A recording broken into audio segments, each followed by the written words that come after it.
FIFA विश्वकप 2026 knockout चरणमा प्रवेशसँगै golden बुटको प्रतिस्पर्धा झन रोमाञ्चक बनेको छ। अर्जेन्टिनाका कप्तान लियोनल मेसी र फ्रान्सका स्टार फरवार्ड किलियन एम्बाप्पे सर्वाधिक गोलकर्ताको सूचीमा संयुक्त रूपमा शीर्ष स्थानमा छन्। उनीहरूलाई नर्वेका एर्लिङ हलान्ड र ब्राजिलका भिनिसियस जुनियरले पछ्याइरहेका छन्। फिफा विश्वकपको अन्त्यमा सबैभन्दा धेरै गोल गर्ने खेलाडीलाई गोल्डन बुट पुरस्कार प्रदान गरिन्छ।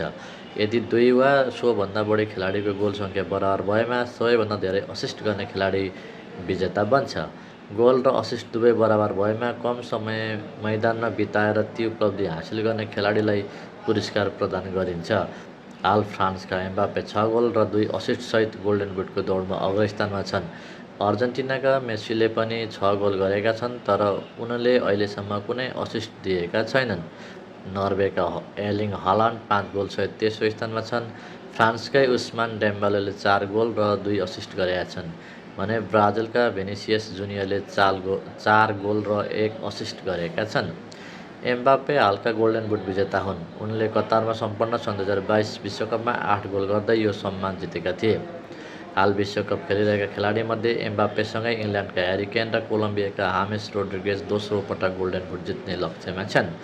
केनले सन् 2018को रुस विश्वकपमा तथा रोड्रिगेजले सन् 2014को ब्राजिल विश्वकपमा सर्वाधिक गोलकर्ताको सम्मान जितेका थिए। विश्वकप इतिहासमा कुनै पनि खेलाडीले एकभन्दा बढी पटक गोल्डन बुट जित्न सकेको छैन। एकै संस्करणको विश्वकपमा सर्वाधिक गोल गर्ने कीर्तिमान फ्रान्सका जस्ट फोन्टेनको नाममा छ। उनले सन् 1958मा स्विडेनमा भएको विश्वकपमा 13 गोल गरेका थिए। हङ्गरीका सान्दोर कोचिसले सन् 1954मा विश्वकपमा 11 गोल गरेका थिए भने पश्चिमी जर्मनीका गेर्ड मुलरले सन् 1970को विश्वकपमा 10 गोल गरेका थिए। विश्वकप इतिहासमा सर्वाधिक गोल गर्ने खेलाडी लियोनल मेसी हुन्, जसले 19 गोल गरेका छन्। उनका निकटतम प्रतिस्पर्धी किलियन एम्बाप्पेको नाममा 18 गोल छ। जर्मनीका मिरोस्लाव क्लोजले 16 गोल गरेका छन् भने ब्राजिलका रोनाल्डोले 15 गोल गरेका छन्। पश्चिम जर्मनीका गेर्ड मुलरले 14 गोल गरेका छन्। नकआउट चरणमा प्रवेशसँगै मेसी र एम्बाप्पे बीचको गोल्डन बुट प्रतिस्पर्धा विश्व फुटबलकै प्रमुख आकर्षण बनेको छ। गोल मेसिनको रूपमा देखिएका एम्बाप्पे मेसीसँगै गोल्डन बुटको रेसमा अघि छन्। यी दुईलाई पछ्याइरहेका नर्वेका एर्लिङ हलान्डले पनि 5 गोल गरिसकेका छन्। उनले पनि सम्म चरणका 2 खेलमा 2-2 गोल गर्दा फ्रान्स विरुद्धको खेल खेलेनन्। यस्तै राउन्ड अफ 32मा आइभरी कोस्ट विरुद्ध निर्णायक गोल गर्दै नर्वेलाई अन्तिम 16मा पुर्याउन मद्दत गरे। हलान्डले डेब्यू विश्वकपमा उत्कृष्ट प्रदर्शन गर्दै नर्वेका लागि मुख्य गोल स्कोरर बनिरहेका छन्। 27 वर्षीय एम्बाप्पेले जारी विश्वकपमा मात्र नभए विश्वकपकै गोल मेसिनको रूपमा आफूलाई प्रमाणित गरिसकेका छन्। उनले अहिलेसम्म विश्वकपमा 18 खेल खेल्दा 18 गोल गरिसकेका छन् र सर्वाधिक गोल गर्नेमा जर्मनीलाई मिरोस्लाव क्लोजलाई पछि पार्दै दोस्रो स्थानमा उक्लिसकेका छन्। विश्वकपमा एम्बाप्पेको गोल औसत नै हरेक खेलमा 1 गोल छ।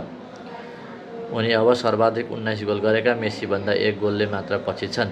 जारी विश्वकप अघि मेसीको नाममा 13 र एम्बाप्पेको नाममा 12 गोल थियो। यस विश्वकपमा दुवैले 6 गोल गर्दै क्लोजलाई उछिनिसकेका छन् भने अब दुवै खेलाडी विश्वकपमा सर्वकालीन गोलकर्ता बन्ने अभियानमा छन्। मेसी र एम्बाप्पे कसले धेरै गोल गर्ला, कसले गोल्डन बुट जित्ला भन्ने प्रश्नसँगै विश्वमै सर्वाधिक गोलकर्ता को बन्ला भन्ने कौतूहलता पनि उत्तिकै छ। तर एम्बाप्पेको पछिल्लो गोल स्कोरिङ हेर्दा उनी रोकिने कुनै सङ्केत छैन। यसपटक फ्रान्सले गजबको प्रदर्शन गरिरहेको छ र फाइनलसम्म पुगेमा अझै 4 खेल खेल्न बाँकी छ। यस्तै लियोनल मेसीको अर्जेन्टिनाले पनि राउन्ड अफ 32को खेल खेल्न बाँकी छ।